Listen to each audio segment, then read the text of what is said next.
உன் தாத்தா இல்லாமல் இந்த காட்டை விட்டு நான் வெளியே போக மாட்டேன்.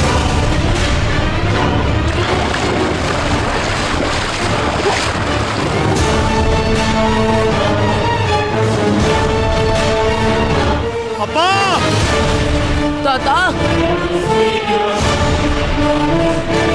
அப்பா! தாத்தா! தாத்தா!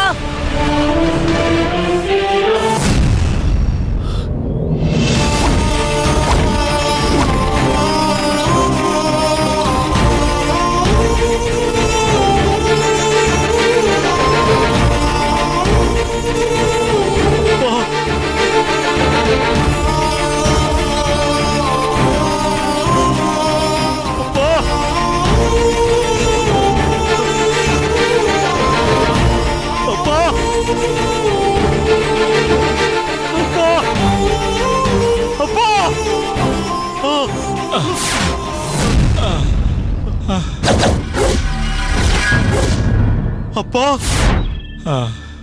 அப்பா!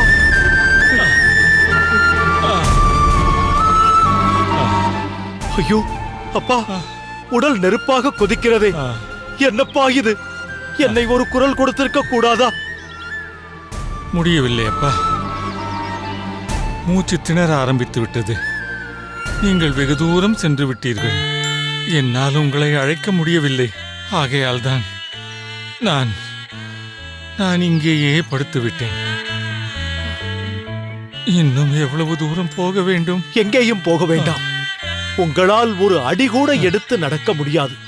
நாம் இங்கேயே தங்கிவிடுவோம். அப்பா, இந்த காட்டில் தங்கக்கூடாது என்று வேடுவர்கள் சொன்னார்களே. அதற்காக இந்த நிலையில் தாத்தாவை அழைத்துக் கொண்டு செல்ல முடியுமா? ஈஸ்வரமுனி, எது நடந்தாலும் சரி, நாம் இன்று இரவு இந்த காட்டில்தான் தங்கப் போகிறோம்.